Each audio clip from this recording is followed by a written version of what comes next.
Coach, and I am live here most every Tuesday around about 11 a.m. Sydney time, Australian Eastern Daylight Time that is, talking all things leadershipisation. I'm over the moon today. I'm really excited because I'm joined by my guest. It's the first guest for our leadershipisation series, and this is Christiano Green. Cristiano is coming to us all the way from gorgeous Bali. I've chosen Cristiano to be our guest because he's had almost 20 years experience as a leader in a broad range of roles in the corporate world. And his experience is across teams of different sizes. So he's worked with teams of 5 to 10 people, but he's also led teams of over 300 people. And Cristiano has this belief that leadership really starts at home. And I love this perspective, which we'll delve into a little bit more, which is that being a leader is a title that only you can give yourself. So, really interesting. Welcome, Cristiano, and thank you for joining us today. Hello, everyone, and thank you, Beth, for having me today. I know you said I've got 20 years of experience, and I know I don't look a day over 20, so I was born a leader. But no, you're showing my age there, Beth, but thank you for having me here. But you said I could say that. You I said know I did. you I gave know. me permission. I'm joking. So first up, Cristiano, what does leadership mean to you? So what does leadership mean to me? So I think you kind of touched a little bit on it when you gave me the introduction, when you were talking about how I said, leadership is a title that only you can give yourself. Now, probably most of us are thinking, what does that mean? Like, I lead a big team at work. I like that they gave me the title. But normally what I would say to that is that when you're in a position in a working environment, you're giving a title of a manager, right? You have a responsibility to look after a specific department or a group of people or a project, right? And you're managing those things there. That's your outcome at work, right? Yeah. But if you want to go a little bit deeper, what do I think a leader is? It's someone who walks the walk and talks the talk at the same time. So you believe that in that position that you have been given authority, that you don't take it for granted, that you know that you are there and that you have other people who look up to you, who are looking for guidance. Maybe that's in the workplace, but also it could be further than that, right? When I was, a leader within, like I said, for over 20 years, I had a range of different people from all over the world. And I realized quite early on in my journey as a leader that if I was just going to manage people, then it was all about just this one thing here, this one task and whatnot. And I was probably never going to be focused on it was going to be like, okay, I'm in this position, you're here, you're here, you're here, you're here.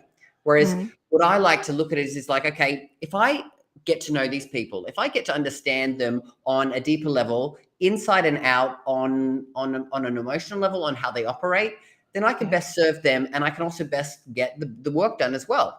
So when I say being a leader is something your title you give to yourself, it's because for me, being a leader was more than the job that I had. It was a way of life. It was how I saw, inspiring other people and kind of giving back to them as well. So really looking at it from a perspective of a higher level of these aren't just my team, these are my people. And I think that's a big difference there.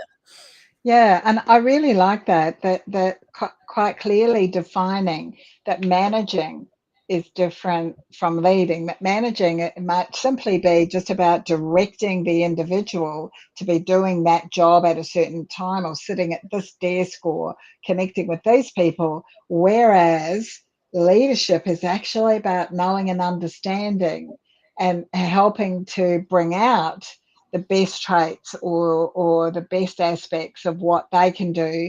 And then also, I really like that perspective of it goes out there into other areas of your life. So it becomes a way of being rather than a way of doing in the workplace. Yeah. Correct. And the thing that I like the most about that is when you're doing that and you're living it, you inspire your team to live it as well. Yeah. So I had a lot of, I ran a team, and a lot of people that I had were in the Philippines. Now, Yep.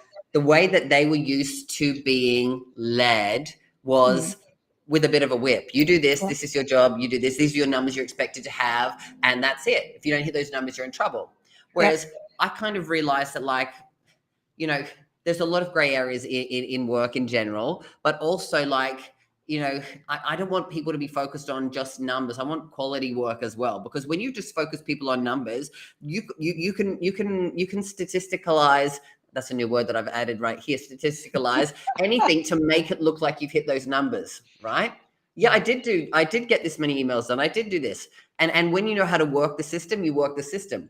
But if you come from a different approach where, it comes down to, like I said, leading, they get inspired to work. They're inspired by the mission of what you're holding on to. So if you're really a part of that company, and you're really part of the mission that company has, and you live that breeds down to those people. And so they want to work even harder to get that goal, because they believe in the mission as well. I get it. I love it. So obviously, when you were leading large teams of people, there would have been quite a number in amongst that group, Cristiano, who were perhaps aspiring leaders. And as you said, you want them to be looking up to you and respecting you.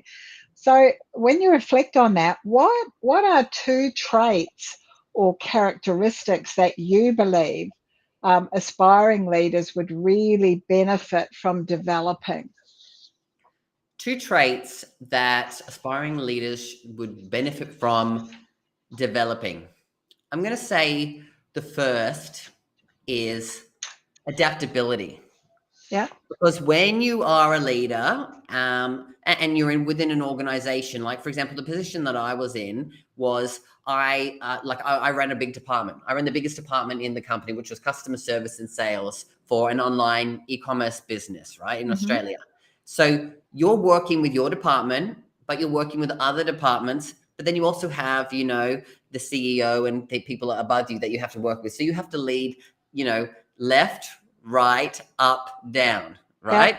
So in those situations, you have to be adaptable to different situations, different personalities, and know when it is your chance to shine, and to speak and to lead, but also when it is your responsibility to also follow someone else's guidance as well. So adaptability means that you can go into any situation and kind of understand it and get a sense of where you are and how Yeah. you should be ebbing and flowing. And that's kind of one of the things that I would say has got me so far in my leadership journey when I was working in corporate, was I was just adaptable to so many different situations that kind of helped me to really navigate my journey as a leader, and also help other people to do that. So I always felt like it was important to teach adaptability as a skill set. Now, again, if you were looking at it from a corporate world, people wouldn't say teach people adaptability, because people wouldn't think, not necessarily to Mm. think that that's an important skill set to learn. Yeah. But it was something that was in my journey that I felt was important to share with people below as well. So it's kind of like reading the room, really, isn't it? Yeah, And yeah. But I'm interested because you wouldn't want someone to be so much like a chameleon and adapt themselves so much that they actually shifted to being a people pleaser, would you? totally However, not. Yeah, no, it's not about being a people pleaser. It's about, as you said, reading the room and kind of understanding, like, it is, what's your position there? Where am I? Like, if I'm in my room, in the room where I'm leading my team leaders and the senior team leaders that I have in my department, I know yeah, I've got to be coming in and have this kind of a face on, where I step in and I'm leading that meeting. I'm leading and organizing it, but I'm also giving everyone else a chance to bring their skill set and their perspective into it.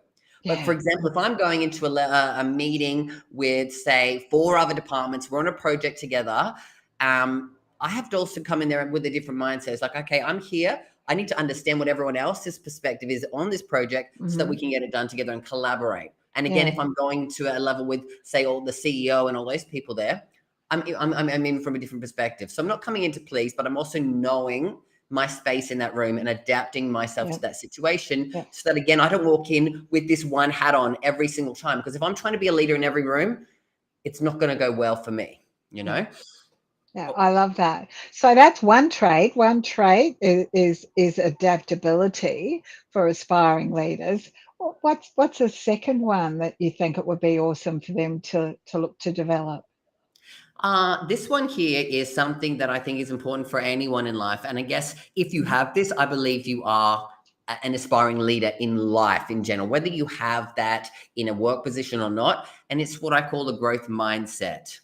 So it's the idea that, where you are and your skill set are not fixed. You have the ability to strengthen any kind of skill set that you put your mind to. Yeah. And if you believe in that, you can see yourself as you are right now, but also know that there's a journey to get to where you want to be. So I didn't start at the top, right? We all start in positions where we're at the bottom. And to work up, we need to improve our skills, whether that's communication, whether that is in the work that we're doing, whether it is in adapting to situations, or whether it is, like I said, managing and leading people. Because again, those kinds of skill sets of leading people, that is a massive skill set to learn. So when I say growth mindset is that you are never going to be the best at something because you can always be better, but you can bring your best to a situation that you're in right now, but also know that you can improve in that as well. Yeah. Okay. I love that. So that's that adaptability and the growth mindset. We've got a question here that's come from Sally, who's watching us live. Sally is wondering, Christiano, do you have any tips for leaders who constantly feel an overwhelm and are not showing up in the ways that would be possible with a lesser sense of overwhelm? It's a good question there, Sally. So thanks for writing that in here. And yes, I do have some tips for that, right? Oftentimes when we get overwhelmed with, what's going on in general, like we might have 150,000 things that we think we've got to do. What I always did that I found was important was I would get a lot of that stuff out of my head first of all. So maybe I would say, look, I've got to write down on a piece of paper all the things that I've got to do here. And I might realize that there's 10, 20, 30, 40, 50, right? And however many there are is what they are. Then I would look at them and go, okay, what is the priority here? So I probably label them 1 to 20. Let's just say there's 20 of them. Then I would say, do I need to do this one? Or have I got someone in my team that can support me with this? Because it's so important to really look around you and help other people. Because the best thing I did was to not be afraid of someone taking my job or someone being better than me at a certain task in my team. Because if they were better than at me, it helped me tremendously and also helped them as well. They felt they had autonomy in that role, in that position or that skill set, and it worked. So it's really important just to, like I said, get everything out of your head, prioritize those things, see who else, see if you need to do them or someone else needs to do them. And then you'll find that there probably is only going to be a couple of things that you can do. You've managed those other things over, and then you give that, like I said, autonomy and trust to other people to get them done, so that you can, like I said, release yourself from the overwhelm.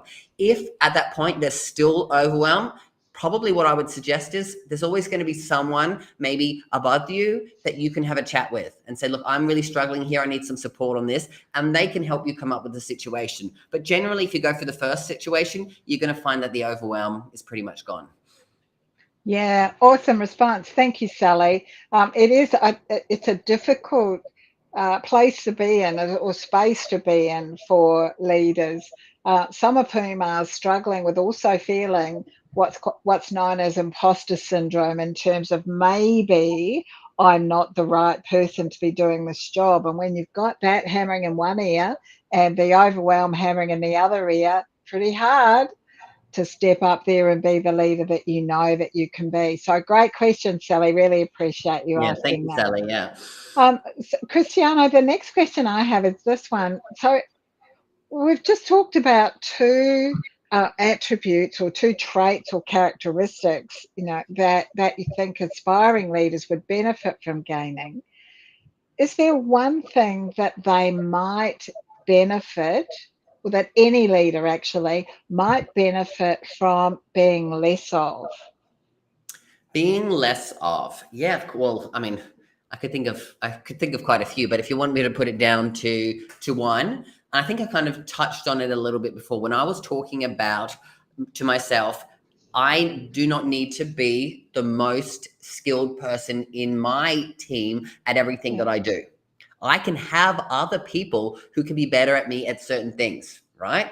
Because if they are better at those things, then that takes weight off my shoulder. So I would say the trait would be something like being a manager or micromanager, or even controlling, whatever you want to put it under in that category, is if you can take away the need to control your team, the situation in general, you're going to relieve yourself from a lot of overwhelm, a lot of stress, a lot of that imposter syndrome, right? Because again, having other people shine helps you shine as well, because this is your team, right? So you want to have some star performers there, and you want them to feel like you see them and you validate them and that they're part of something, because that's what most people want, is just to feel a part of something. And if you're on a team with them and you give them that validation, you give them that acknowledgement, and you give them that praise, they're going to work again 10 times harder for you. And so you will be able to take a lot of stuff off your plate, hand it over to them, knowing that they've got this for you. And you can then focus on the things that are really, really important for you as well. Yeah, I love that response, because it's kind of like often people think as a leader they have to be the controller.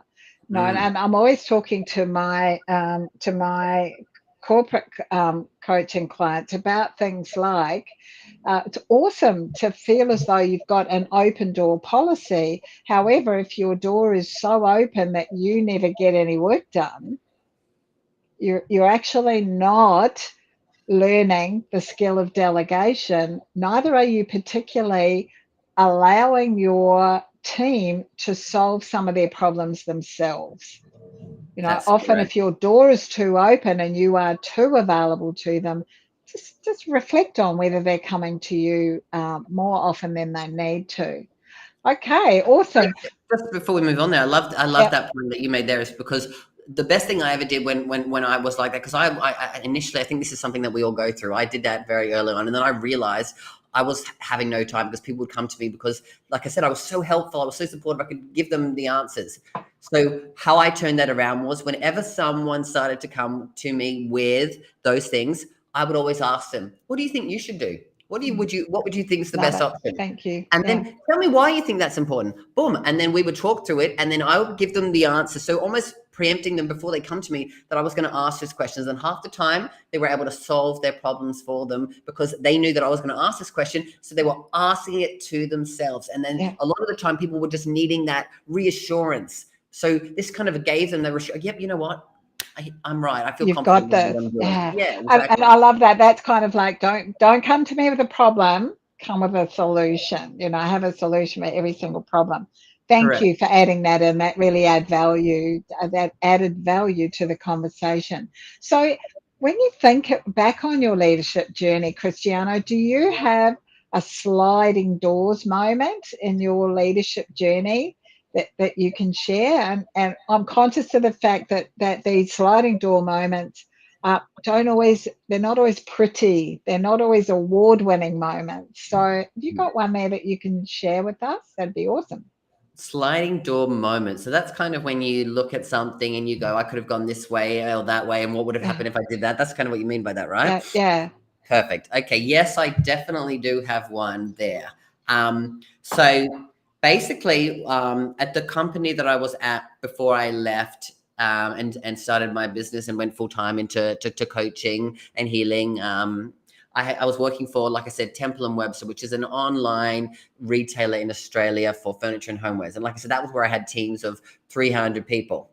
Now, when I first started at the role, I was actually doing my counseling degree, because I kind of had an idea that I was wanting to go in a different path. And when I was working there, I had the person who was leading the team, the department, was someone who is what I would call a controlling, managing person. Yeah. Literally, almost every single person in the team felt kind of what you would call bullied by this person, to the point where, people were leaving left and right. So basically, I was the only person that actually spoke up and went to HR about it. I said, you know what, I need to go and say something, because if I don't, I'm going to feel like I haven't, trusted myself with that. But so what happened was she ended up getting removed from the company, because they did a proper investigation to realize, wow, like this is bigger and deeper, and they, properly got rid of it.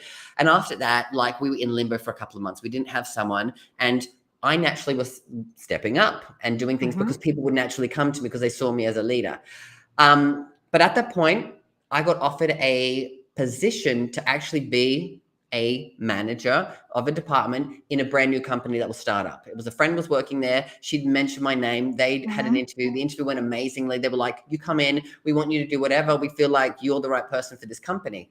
And so I was at a position where I could have, one, gone off and started into this new company, or two, stay here and just figure things out.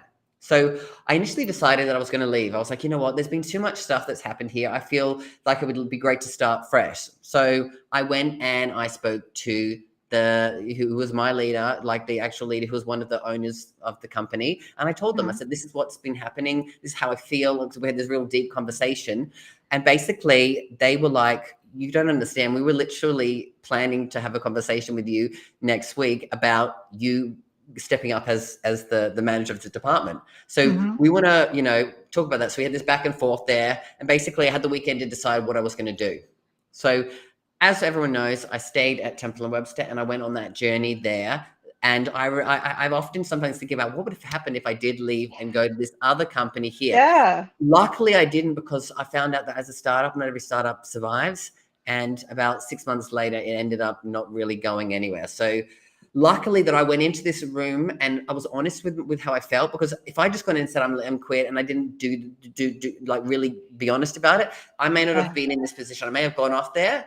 So basically the moral of the story was being authentic, being honest, saying your truth allows you to move forward in the direction that feels most pure and honest to you. And I think that growth mindset is part of what it's one component of self-leadership, self-leadership. And that self-leadership journey and the growth mindset journey, it's continuous, isn't it? It's Correct. continuous. And, the thing that I talk to my clients about in relation to a growth mindset is that it involves reflection.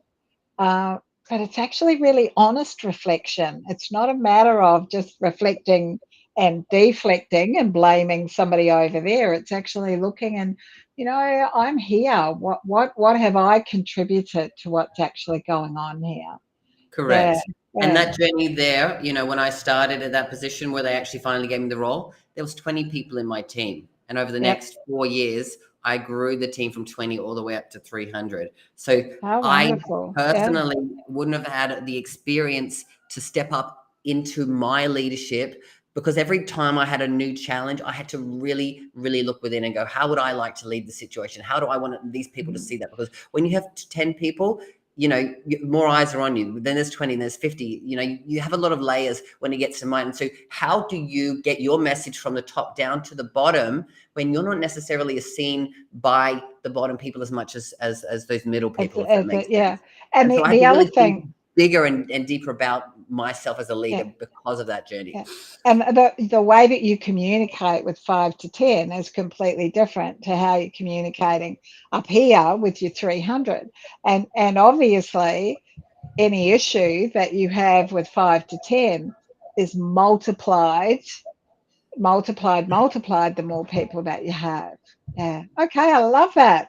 Thank you so much for joining us today, Christiano. Just how can people connect with you if they want to? What would be the best way for people? If they like you, if they're thinking, oh, okay, I think I'd like to get to know more about Christiano, where can they find you?